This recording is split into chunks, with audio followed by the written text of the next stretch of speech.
Hey CC parents, this is going to be a trial run for our first virtual workshop.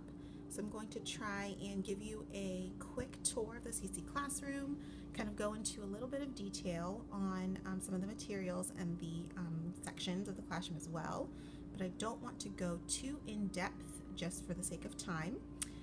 So let's go ahead and get started. So when you first walk into the classroom, you go into the adult area. So everything is our height, of course. Children do not have access to any of the cabinets, any of the sharp objects, any of the things on the countertop unless guided or aided by one of the adults in the classroom. And most of you are already familiar with our child-sized sink. So we have a wooden stool right here to help get them to and from the sink. Some of the older children don't need it, so they kind of push it to the side. We control our water flow from underneath so that by default our flow is very light no matter how far they turn the hot or cold knobs. So the best thing about preparing an environment for someone between the ages of 16 and 36 months is to prepare the environment. That's probably the key. So it's, really just ensuring that everything in the environment is suitable and developmentally appropriate for that age group. And from there, things just run smoothly. So then we have our soap, which is a pump. Most of the children already know how to operate the soap. We have a basket for our washcloths, and these are only for the face or the hands. So if you're ever in the classroom, please refrain from using these for cleaning the floor or the sinks or the counters or anything like that. Everything serves a purpose in here, and the children are very aware of what is for which purpose. We have our paper towels to the side in a basket, which are cut in half and they're separated. So again, we prepare the environment again for the child, so they're only going to grab one. The younger ones still grab a couple, but it's up to us, the adult, to kind of help redirect them. We have our standard tissue box here, and we have our toothbrushes, which we supply and we switch out every so often, depends on kind of the condition of the toothbrushes. But each child always has their own cap and brush color combination with their initials, so they become familiar with which one is theirs. So over to the far left of the classroom, we have our music area, which has 3 baskets of different instruments. You have shakers, egg shakers on the top, triangular drum on the bottom, and then a bongo drum. They both have mallets. We have an operating CD player, but it is not plugged in. It plugs in back there. It only gets plugged in by an adult when the child vocalizes that they're interested in doing music, or if we use it for group circle time. Right next to it is our easel, so it's part of our self-expression. They have a smock here, which is on a command hook. They're able to pull it off and on by themselves. We have the paint with the brush accessible to them next to the easel. Right underneath, we have a bucket with a sponge and an underlay in case they want to wash the easel and get rid of paint. And right next to it, we have 2 rolled up pieces of easel paper. Again, this age group is not very aware of quantity, so you always want to make available what you want them to use. So for example, if you put 5 pieces of paper, they're going to want to use all 5 pieces. So keep it minimalist idea in the classroom. Continuing self-expression on this shelf, we have underneath, we have watercolor, which consists of an underlay, watercolor in a bowl, a small little brush, and a dish for water. So this brush is actually your typical watercolor brush that you can find in like Crayola, but we just snipped the end of it, so it's a little bit more usable for the smaller hand. Next to that, we have the chalkboard, which just has a little bowl with an eraser and 2 pieces of chalk. Again, keep the sizes practical for a small hand. And then we have clay, which has a tray with 3 different tools, a rolling pin, a cutter, and a cookie cutter, and then a jar of that plastina clay, that I showed you guys in the last CC update, and an underlay for them to work on. And right above, we have a paper station where they are able to get all the necessary paper products for some of the work.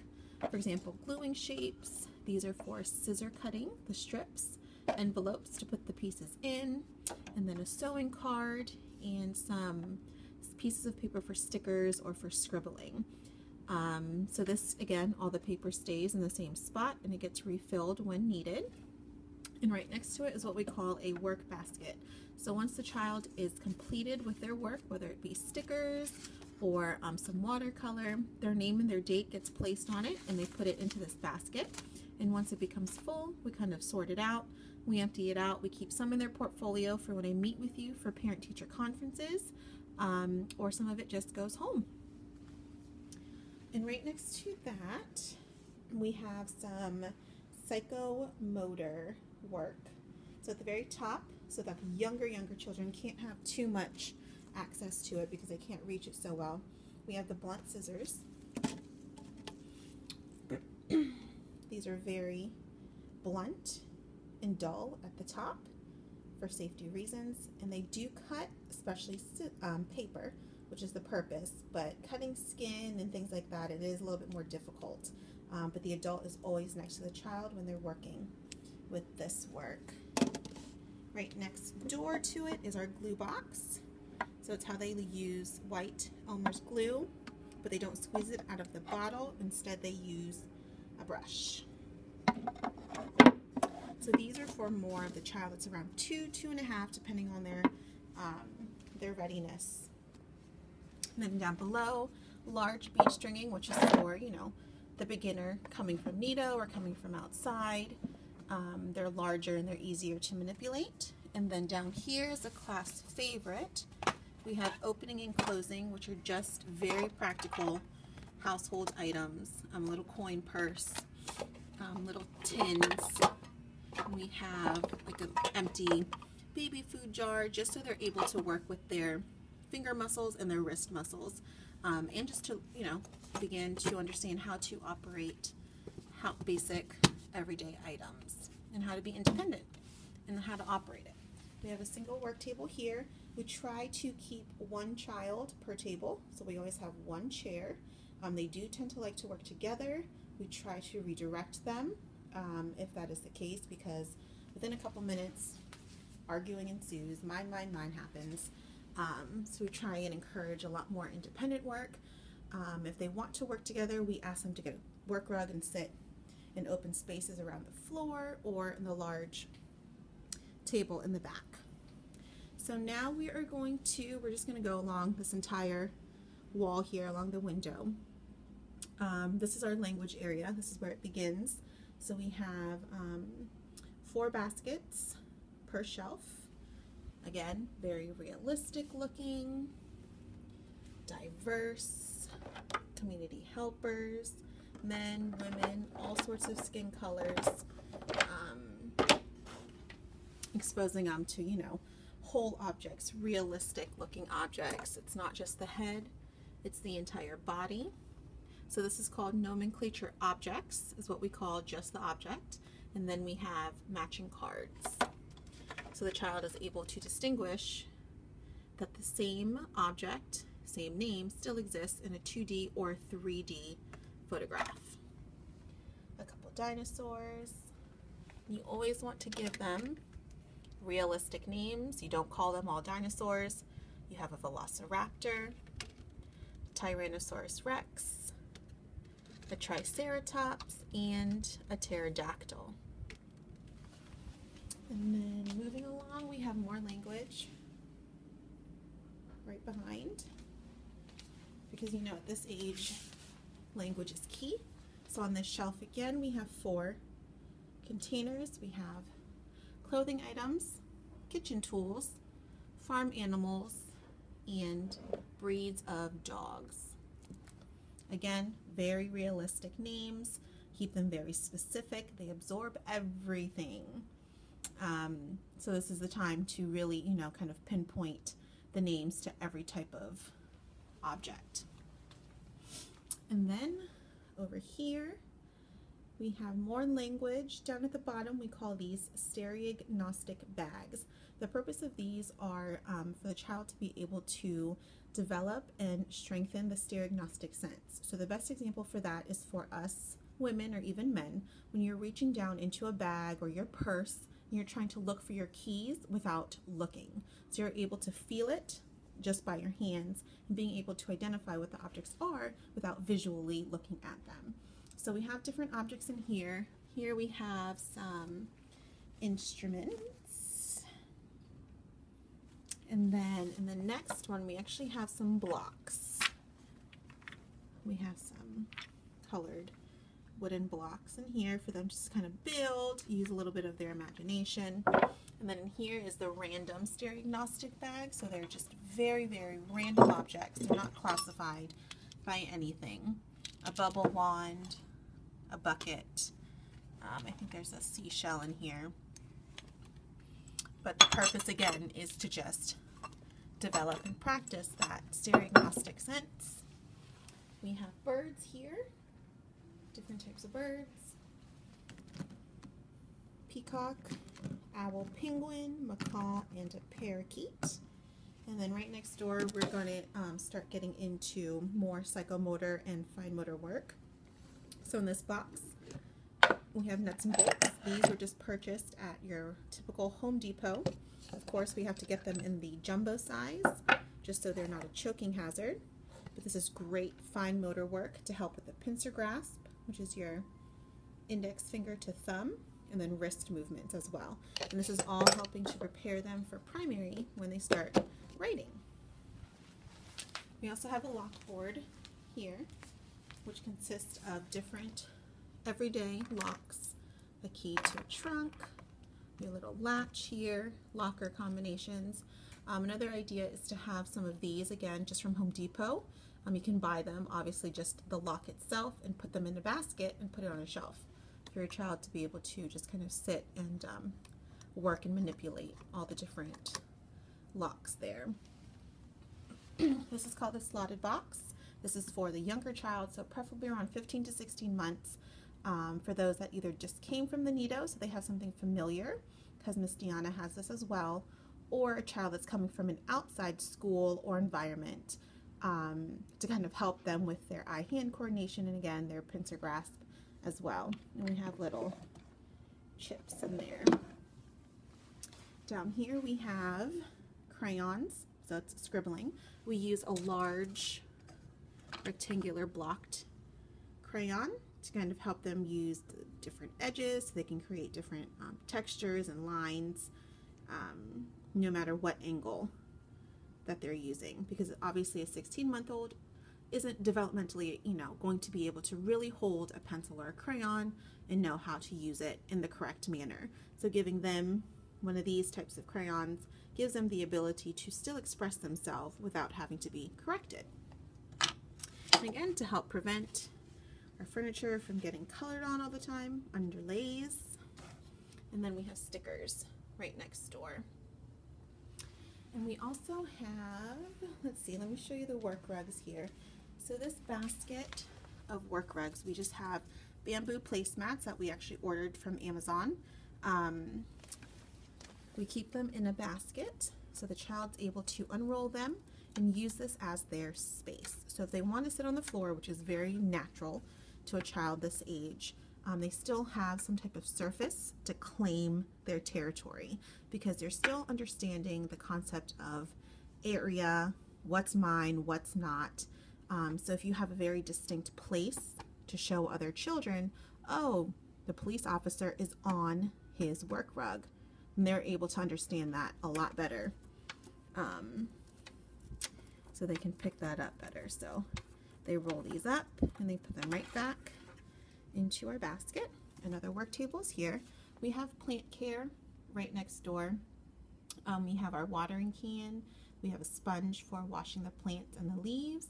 We have a little bit of science, which is just kind of inspecting some real seashells from the beach with a magnifying glass. And then we have a duster at the very bottom, which was made, mine kept breaking. So I found this one in the storage room. It's just a little poof. You kind of like dust off any surface, mainly for plants. And then at the very top we have flower arranging, which is only on the shelf when we have flowers. So then next we're going to go into practical life. Care of the environment here is considered practical life as well. The entire back section of the classroom is considered practical life, including the sink, except for the books back there. But we separate the books into more of a quiet section, so towards the back of the classroom, to help with our itters. Okay, so let's see what we have here. Lots of plants that the kids take care of course. So we have dressing frames here, and everything, of course, is ordered from left to right, depending on difficulty. So you have Velcro, which is the easiest, zipper, large buttons, and then snaps. So this aids in a lot of fine motor work, eye-hand coordination, and again, practical life skills, learning how to unzip your shirt, unzip your zipper on your jeans, you know, snap and unsnap button-up shirts and things like that. So again, everything has a purpose. Down at the bottom we have window washing. This is table washing here. So if crayon does end up getting on the table, or there's some clay and a child really wants to wash it, this is a perfect idea for them to have. Everything is color coordinated so that you're able to distinguish what goes with what. We have a red apron, we have a sponge, a bar of soap and a brush, and then we have a pitcher, a basin, and a bucket. Our buckets are used for disposing of dirty water. So it's easier, instead of sloshing around water in a bowl, they have a bucket with a little bit of water and they can carry it without really spilling too much. And then next we have just a typical general sponge for cleaning, wiping tables, chairs, and then we have mirror polishing right there. This shelf here has our aprons for cooking and baking, and extra linens for aprons and hand towels if they get dirty. This is where they pick it up to replace it. Our hutch, which most of you are familiar with, our placemats, all of your utensils are kept in this top drawer here, tablecloths that we use for lunch, and then towels are kept in this drawer here for cleaning up tables, countertops, the floor. So if there's any mess, please refer to this cabinet here for the towels to clean. And then in here, in this little crevice, we have our little hand broom and our dustpan for the children, fruits and vegetables, and our food prep. So the food prep up here stays empty, typically because our work cycle is shorter and we're going right into work cycle after breakfast. That having this prepared sometimes is a waste and it goes stale. So I just kind of prep it when needed. The children do have access to the fruits and vegetables, so they can help grab things when I ask for them. So again, it's just really exposing them to everything. The adults have our own mop and our broom, our dish cart for all of our dirty dishes, a laundry basket there, a little mirror for them to look at themselves, our pet little fish. We don't have names. But we actually do have 2 now as opposed to 3, but we've had them for quite a while now, so we're actually kind of proud of ourselves. And we have our futon for our quiet area. We have 2 baskets of books. Typically we keep about the same amount of books for the number of children that we have. So we have 4 kids, we typically have about 4, maybe 5 books, so it doesn't create a mess. Every child's still able to get one, and things like that. And the last things are these 2 tables to the side. We have dishwashing first, then hand washing over here to the right. So we have hooks for our apron and our towels. These dishwashing stands of course are customized and made for Montessori environments, but you can do your own at home. I have a few parents kind of making up their own little stands at home, and it seems to be working well. So for dishwashing, they have, again, a bucket to dispose their soapy and dirty water. We have a drying rack, a bottle of dish liquid, This is what they use to scrub the dishes with, and then a pitcher for the water. And for hand washing, we have a small pitcher, a soap dish, a small basin, and again, a bucket to dispose of. And you have a hand cloth and then your apron. And those are always placed by the sink so the child has access to the sink more readily. And of course our bathroom. So every child has their own drawer here for their personal belongings. They have their own hook as well, and storage space for sunscreen, creams, extra supplies, etc. And our toilet is more child size, so it is smaller than normal, which is sometimes why, you know, the success rate is a little bit easier for the child. You know, it's a little bit better here because it's easier for the child and things like that. But that is our CC Classroom in a nutshell. I'm going to try and upload this and send you guys an email to see if it all worked out, and I'll see what other suggestions you have for videos in the future. But I think this is a great way to kind of interact with all of you parents on a more virtual level, so you don't have to leave your office to come attend a workshop here. But we love sharing these types of ideas and just moments with you guys. So hopefully this will work, and I will talk to you guys in the next video. Bye-bye.